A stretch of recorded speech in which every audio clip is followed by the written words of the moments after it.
बाढ़ से बेहाल उत्तर प्रदेश। हिंदी में मेडिकल की पढ़ाई।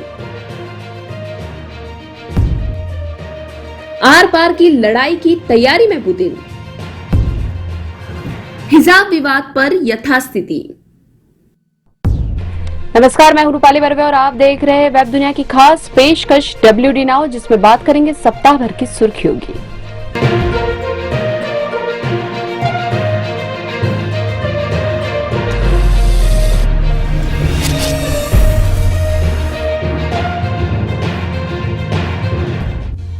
मानसून की विदाई बेला में उत्तर प्रदेश के कई जिले भारी बारिश की बाढ़ के चपेट में हैं।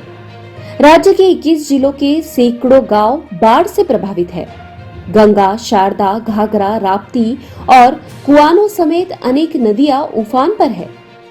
प्रभावित जिलों में बलरामपुर, सिद्धार्थनगर, गोरखपुर, गोंडा, बहराइच, बाराबंकी, लखीमपुर खीरी, सीतापुर, आजमगढ़, मल्हारगंज, बरेली, बस्ती, संत कबीर नगर, अयोध्या, मऊ, कुशीनगर, बलिया, अंबेडकर नगर, पीलीभीत, देवरिया तथा शाहजहांपुर शामिल है।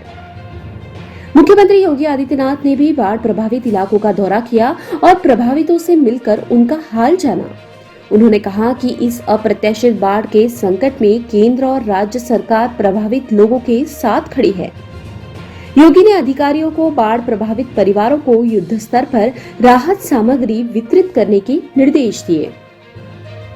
यूपी हाल के दिनों में बाढ़ व वर्षाजन्य हादसों में 40 से ज्यादा लोगों की मौत हो चुकी है। दूसरी ओर असम में भी बाढ़ की स्थिति गंभीर बनी हुई है। भारी बारिश से कई और इलाके जलमग्न हो गए हैं। प्रदेश के 11 जिलों दरांग, धेमाजी, धुबरी, डिब्रूगढ़, गोलाघाट, जोरहाट, लखीमपुर, कोकराझार, माजुली, नगांव और तिनसुकिया में बाढ़ का पानी भर गया है। प्रदेश में सोमवार से हो रही बारिश के कारण पूर्वोत्तर राज्य को इस साल तीसरी बार बाढ़ का सामना करना पड़ रहा है। हिंदी भाषा में मेडिकल की पढ़ाई शुरू कर मध्य प्रदेश शिक्षा के क्षेत्र में एक नया अध्याय लिखने जा रहा है।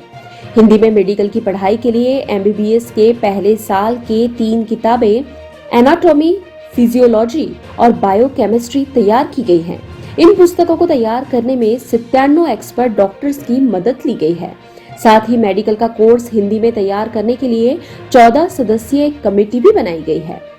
मध्य प्रदेश सरकार ने चिकित्सा हिंदी प्रकोष्ठ के सदस्य और मशहूर मनोचिकित्सक डॉक्टर सत्यकांत त्रिवेदी ने सरकार के फैसले की तारीफ करते हुए कहा कि वैसे ऐसे बहुत से छात्रों के बारे में जानते हैं जिन्होंने सिर्फ इस कारण MBBS की प्रवेश परीक्षा नहीं दी क्योंकि उन्हें इंग्लिश में पढ़ाई करनी होगी।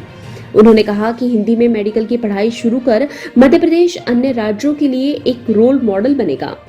कोर्स तैयार करने में मेडिकल की भाषा के मूल शब्दों से छेड़छाड़ नहीं की गई है, केवल उनको देवनागरी लिपि में लिखने का प्रयास किया गया है।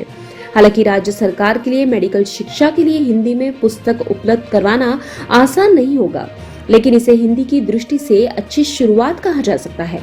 आने वाले समय में अन्य राज्यों में इस तरह की शुरुआत संभव है। नाटो देशों की बढ़ती सक्रियता और यूक्रेन से जारी जंग के बीच रूस के राष्ट्रपति पुतिन के बारे में लगता है कि वे आर पार की लड़ाई के मूड में आ गए हैं। उन्होंने नाटो देशों के साथ लगने वाली सीमा में कुछ ही दूरी पर परमाणु हथियार ले जाने में सक्षम 11 बम वर्षक विमानों की तैनाती कर दी है।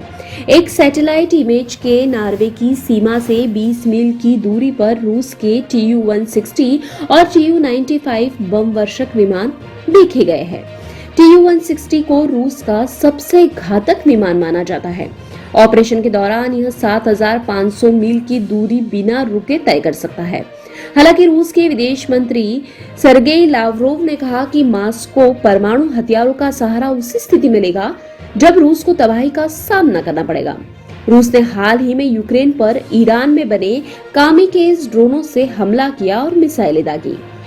दूसरी ओर यूक्रेनी सेना को दक्षिणी मोर्चे पर मिल रही बढ़त से रूस की चिंता बढ़ गई है और वह आंशिक रूप से कब्जे वाले खेरसोन क्षेत्र के निवासियों को निःशुल्क आवास का वादा कर रहा है जो वहां से रूस जाना चाहते हैं। खेरसोन यूक्रेन के उन 4 क्षेत्रों में से एक है जिन पर रूस ने पिछले महीने कब्जा जमा लिया था। इसके साथ ही रूस ने सेना में बड़ी संख्या में भर्ती करना शुरू कर दिया है। राष्ट्रपति पुतिन ने कहा कि 2,22,000 से 3 लाख सैन्य प्रशिक्षण प्राप्त नागरिकों की सेना में तैनाती संबंधी आदेश पर अमल शुरू किया जा चुका है। इस बीच जनमत संग्रह के दौरान करीब 50% रूसी नागरिकों ने यूक्रेन में सैन्य अभियान का समर्थन किया है। हालांकि समाजशास्त्रियों ने इस जनमत संग्रह को भरोसेमंद नहीं माना है। सुप्रीम कोर्ट में हिजाब मामले में बची हुई राय आने से इस मामले में अभी भी यथास्थिति बनी हुई है। अभी यह मामला अदालत की बड़ी बेंच को भेज दिया गया है।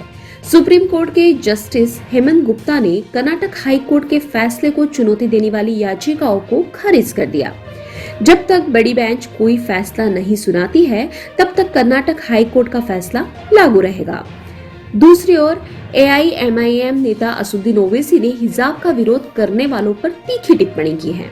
उन्होंने कहा है कि आप कहते हैं कि किसी को हिजाब नहीं पहनना चाहिए, फिर क्या पहनना चाहिए? बिकनी? आपके पास इसे भी पहनने का अधिकार है, लेकिन आप यह क्यों चाहते हैं कि मेरी बेटियां हिजाब न पहने और मैं दाढ़ी कटवा लूं? उन्होंने कहा कि कोई मुस्लिम युवती हिजाब पहनती है तो इसका मतलब यह नहीं है कि उसकी बौद्धिकता में कोई कमी है। अब खबरें संक्षेप में। हिमाचल प्रदेश में विधानसभा चुनाव की तारीख की घोषणा, एक ही चरण में 12 नवंबर को मतदान होगा, जबकि 8 दिसंबर को घोषित किए जाएंगे परिणाम। शिवसेना की टूट के बाद पहला चुनाव, अंधेरी पूर्व सीट पर उद्धव ठाकरे और एकनाथ शिंदे की अग्नि परीक्षा। वाराणसी की अदालत ने शिवलिंग की कार्बन डेटिंग की हिंदू पक्ष की मांग ठुकराई। प्रधानमंत्री नरेंद्र मोदी ने उज्जैन में किया श्री महाकाल लोक का लोकार्पण। समाजवादी पार्टी के संस्थापक व उत्तर प्रदेश के पूर्व मुख्यमंत्री मुलायम सिंह यादव का निधन। मुंबई में 1 नवंबर से 4 पहिया वाहन चालकों सहयात्रियों के लिए सीट बेल्ट अनिवार्य, नियमों के उल्लंघन पर होगी कार्रवाई। ब्रिटिश पीएम लीज ट्रस ने महज 1 महीने में वित्त मंत्री क्वासी को हटाया। अब जेरेमी हंट संभालेंगे यह अहम जिम्मेदारी। ये थी वेब दुनिया की खास पेशकश WD नाउ। अगले सप्ताह में नई सुर्खियों के साथ हाजिर होंगे। नमस्कार। वेब दुनिया की सभी से अपील है कि भीड़ भाड़ से बचें, मास्क पहने व सैनिटाइजर का इस्तेमाल करें। साथ ही सोशल डिस्टेंसिंग का पूरा पालन करें।